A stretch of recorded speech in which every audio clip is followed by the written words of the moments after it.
Assalomu alaykum do'stim. Bu videoni ko'ramiz. Qancha fikrlaymiz kommentariyga yozamiz. Oilada bitta qizman. Oyimni adamni erkasiman. Ikkita akam bor.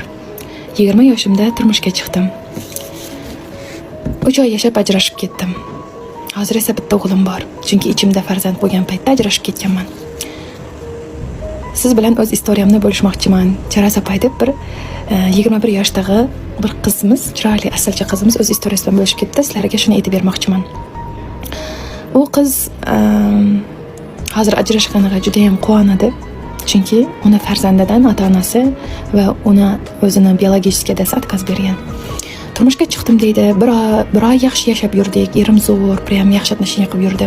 Bir oydan keyin unda qizg'onish tuyg'usi boshlandi. Men o'yladim, "Это нормально, это всё хорошо" deb. Yo'q.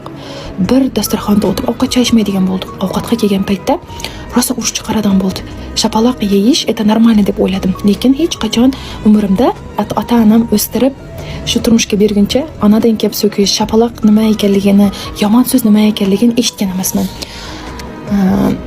Lekin turmushga chiqqandan keyin ularning hammasi melish, u narsaga chidashim kerakman deb o'yladim-da. Hammasiga sabr qildim. Ota-onamga hech narsa aytganim yo'qman.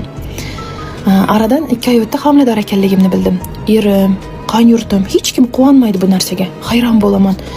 Hali vaqtli, nimaga tez ko'tarib qo'yding degan gaplarni ham eshitdim. Eng yomoni homila paytimda juda ham qattiq yomon urdi. Uni ota-onamga aytdim. Ota-onam keldi. Qaynonam yaxshi gap bilan, "Voy, sabr qilaylik, semyamay shundoq bir-biriga ko'nib ketguncha, yashab ketguncha" deb meni qaynonam olib qoldi. Erim dalni bo'yishik. Uyda bir hafta bo'lsa, 3 hafta uyda bo'lmaydi. Lekin shu bir hafta menga juda ham og'ir o'tadi. Aybimni hech ham ko'rolmas edim, chunki yangi ayolman, yangi kelinman. Til qaytarish, o'zimni haqqimni himoya qilish degan narsa mening miyamga kirib chiqqan emas. Lekin sababsiz urushiga chiday olmadim. Juda ham katta stress oldim.